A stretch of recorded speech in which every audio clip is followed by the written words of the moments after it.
you've shifted your positions politically to try to be more appealing. For example, on immigration, you admit you flipped and got a little bit more hardline on that. But having talked to border state governors, having talked to other people and seeing how screwed up immigration has become under this president, it was clear to me, talking to them, looking at this issue, traveling to the border, actually going there with the governor of Texas, Governor Abbott, seeing the problems here.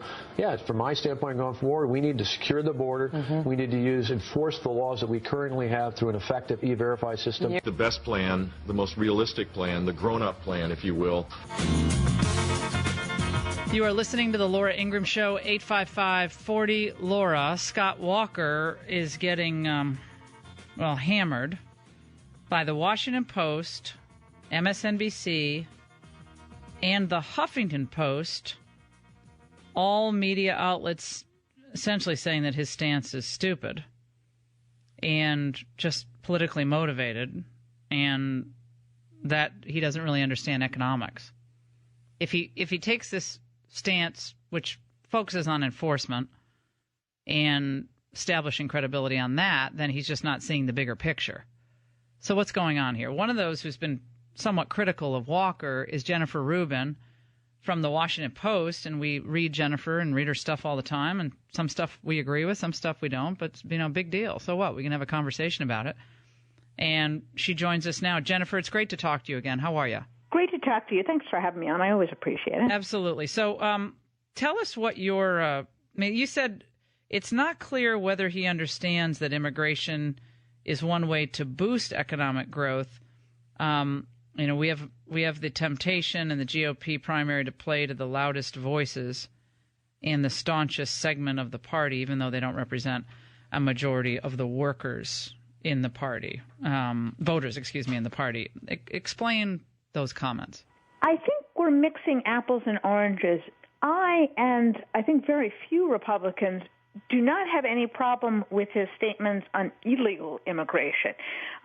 In the past, as you know, he had said some very kind of loose things about comprehensive immigration. We didn't really know what he meant. And I think his clarification, frankly, was fine. I think what is more troubling is the recent comments, and they've gotten even more confusing today since his campaign has put out a statement which seems to be approving of his comments, that are really contradictory. And that's what he wants to do on legal immigration. On one hand, he puts out a quote from Scott Brown, who says, Scott Walker really understands immigration. He understands how important it is, and we want economic immigration. We want more H-1B visas. And then he cites a whole bunch of other people who take a very different view. So at this point, I must confess I am confused, and I think he needs to put forth what he thinks and what plan he has, rather than making a little statement here, a little statement there. Everyone kind of interprets, and in that piece that I wrote yesterday, I acknowledge I don't quite know where he is. I'm not sure whether he knows where he is. Okay, well, I would like to hear him. Okay, I think I'd like to hear all of them move away from cliches. Jeb, Marco, and I'd like them to say to us unequivocally, specifically, what they say behind closed doors to their big donors. I think that would be helpful across the board on foreign policy and economic policy. But let's just talk. Let's take one issue at a time, because I think you're right. They tend to conflate, right? But let's focus then on the issue of legal immigration, and these are our census numbers and immigration numbers, the official numbers, they're not my numbers. About 1.7 million legal immigrants come into the country every year through a variety of mechanisms. Some are guest workers, some are spouses of people who are here working legally in the country, and so forth. Some are on business visas, some are green card holders that have come through a variety of channels. But it's about 1.7 million per year. Do you, Jennifer Rubin, think that is too few people? I think it's the wrong people. I think we need to shift to a economically productive immigration system. As I was beginning to say before, Rubio, who sometimes said as being, sort of an extremist on one end, actually spells out in his book a plan, and what he wants to do is shift from attenuated reunification so that adult children, aunts, uncles, grandparents, and so on get to use up a bunch of those slots, and instead give them to people who are going to either invest, maybe start businesses, are going to be economically productive. And I think rather than numbers, we should begin to talk strategically about what we need to compete in the international global economy. And it's not clear to me from what Scott Walker has said or not said whether that number is going to go up, that number is going to go down.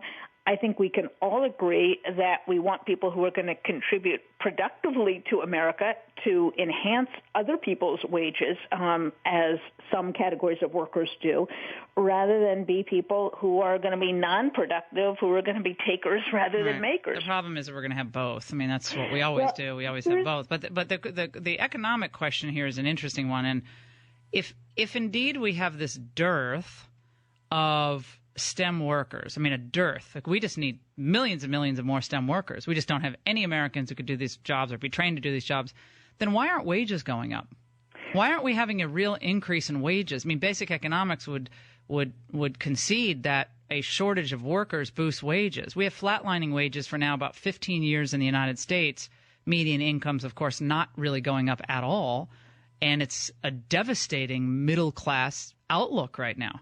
So how is flooding the marketplace with millions of new workers that big business is desperate to have, how is that going to be good for America? It might be good for the businesses. I get that. How is that good for the American people? I don't know if the numbers are accurate, but I will tell you, stem cell jobs, as I have a son heading off for college to be an engineering major, are skyrocketing right now. If you look at median wages for engineers, they are at all-time highs, and they're going up, and much higher than the average wage for all Americans. So I think in some categories we clearly do. Now, we also have a different problem, which is we're not training or properly training enough native-born engineers, so we got to fix that problem too. And we don't need a big government program the way Obama has come out with sort of a one-size-all government training program for engineers. But I think we do have areas, and they are reflected in the wage markets if you break them down by profession and job categories. Well, the most recent, I think, data on this, the total STEM employment, this is the last numbers that we have, is 2012. Was 5.3 million workers, both immigrants and natives. But there are 12.1 million STEM degree holders, immigrant and native, in the United States. So only about a third of native-born Americans with an undergraduate STEM degree are holding jobs today that are typically in a STEM occupation. So we've got a lot of people who have STEM degrees aren't working in STEM jobs. Now, maybe some of them just don't want to work in STEM jobs. That's fine. But that's a huge differential of people who went to the trouble of getting a STEM degree but can't get a job. And what they have is, and I talked to this one kid from Serbia. It's just anecdotal. I mean, this is just a point. Right. But a kid from Serbia was a legal immigrant in the United States, electrical engineer in Vegas last week. And he said, I've had good paying job, 2 different companies, worked in L.A. and in, I guess it was Boston. And he said, these companies keep bringing in foreign workers. He said he had to train one of his foreign worker replacements. He didn't know it was going to be replaced by the guy. He actually had to train him, and now he's driving a car. So all I'm saying is, what kind of country do we want to live in? Do we want to have a country where there's basically no limit on the number of immigrants that business can bring in, because business always wants to have cheaper labor. They always want to have that. That's business. But what kind of country do we ultimately want to have? Well, we know that isn't true because we have exact figures for H-1B visas. There's a cap on them. So we know exactly how many people are being brought on. It's not millions and millions. We know the exact numbers. So it's not that they're being flooded in, and it's also that we have job data for them. They're not being paid less. In fact, the per-person cost for H-1B visas, and this is logical, is much higher than a domestic worker. I come from an industry in a prior life where there was a lot of H-1B visas and a lot of domestic employees. So you're saying that the companies want to – you're claiming that the companies spend more to bring foreign workers here, because and that's what they want to do. They want to spend more in labor costs, and that's why they're bringing people here. That's right, because they don't have the skilled people here, and that's why also domestic wages in computer technology, in oil and gas technology, and so on are rising, because it is a pain to go out and hire a foreign worker. First of all, you have a prevailing wage. Secondly, you have to list and search the wage. Third of all, and I know this because I was in the labor department of a number of companies, you have to then pay relocation costs, housing costs. You are winding on spending on a per-person basis much more for that foreign worker. And the reason they do it is they can't find a domestic worker. Okay, so then you would concede a better solution to that than immigration, but it is not. Because they love spending a lot of money to go over to China to find someone who speaks poor English. Right. So you're saying that they don't have, which that big lawsuit alleging all the collusion on wages by the high tech companies. That it has been domestic wages as well. I'm very familiar with that. Right. It almost very familiar. Right, but it almost gets no coverage in the mainstream media. This ongoing investigation and I think expose of what these big companies are doing to keep control of wages, agreeing with each other not to raise certain wages and so forth. That's already happening. And all I'm saying is, in the end, it's either working for the American people or it's not. And I would submit that most businesses today, most bigger businesses, at least not the smaller businesses, most of the bigger businesses, when you give them some sodium pentothal, they would say there should be no limit to the number of H-1B visa holders. And the reason they're saying, or in other types of business visas as well, is because once they have them here, they have them here. They're captive to that company. They don't have the nimble ability to move from company to company and then get better wages and say, look, I'm going to get more across the street.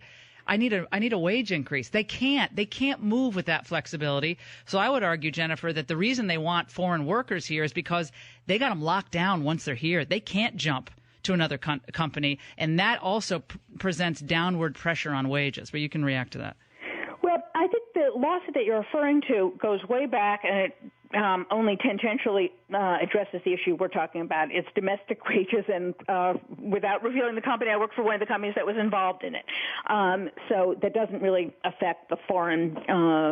It's the credibility of this claim that they want to keep wages going up. You just made this point. They want to bring these people in because they're better They're better apparently than American workers. They know more, and but they're more expensive. They have to. What? They will pay for folks if they can't find domestic ones. The issue of keeping wages low assumes that they have people to fill those slots.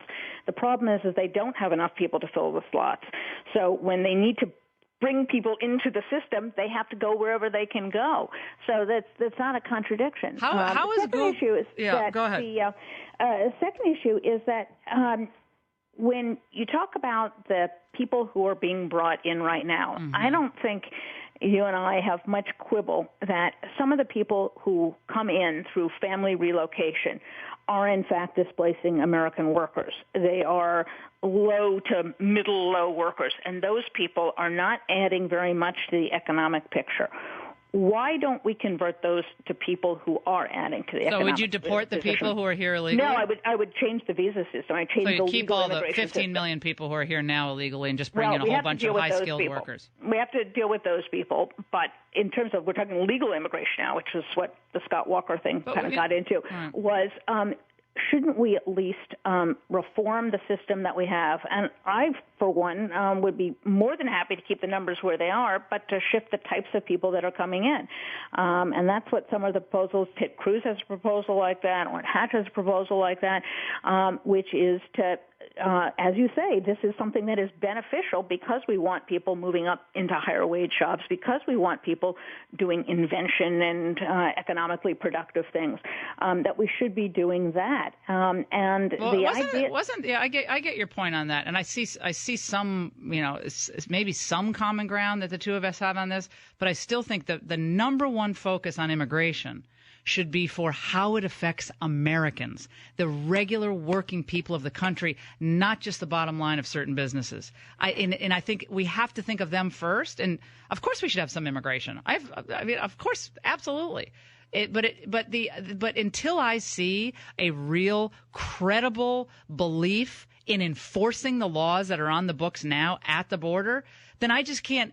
I don't have put much stock into this idea. Well, okay, we're only going to bring in the good people now, the ones who are really working hard, because then grandmother, uncle, brother, They're coming in, they're crossing the border, and then they're saying, wait, people like Jennifer Rubin aren't going to deport me. They're not going to believe I should be deported, so I can stay here and work as a landscaper or, whatever. Do whatever. So they know they're not going to be deported, so we're going to keep people coming across the border. That's all I'm saying. Well, I think you perhaps misread me. I'm in favor of a border for enforcement, and frankly, I'm come around to the view that you have to have something much, much stronger than we had in the Senate view, that we have to do something that is border enforcement first. You can put me in the Rick Perry camp on that one. So, yes, we have to do that. That's one issue. A second issue is, what do you do after you've gone through all that, after you've gone through E-Verify, if you've gone through all the systems with whatever people are remaining afterwards? Do you, in fact, round those people up and deport them, or do you have some other solution for them? Third issue is, what do you do about the legal immigration system? And I think focus on the Americans out of work. That's what I would focus on, the tens of millions of American males, African Americans, Latinos, poor whites who can't get jobs. I'd do job training. I'd get all these big tech companies. I'd give them tax breaks to do job training for American workers. I'd give them so you want some tax break for focus on the American people, American workers. If there's super specialized thing, you need someone to speak Farsi and Chinese, bring someone in to do that. But some of these other things, I think a lot of these American kids coming out of these good schools, I think they could do these jobs. Maybe they need a slightly different focus or slightly different training, but I'd give preference to that. Every single day of the week, I'd give preference to that. But Jennifer, there's a lot of issues we hit. We really appreciate you spending some time on this, and it'll be interesting to see where someone like a Scott Walker goes on this and a lot more. But thank you so much. We really appreciate it. Absolutely. Appreciate being here. All right. We'll take a break on your healthy radio addiction. The Laura Ingraham Show.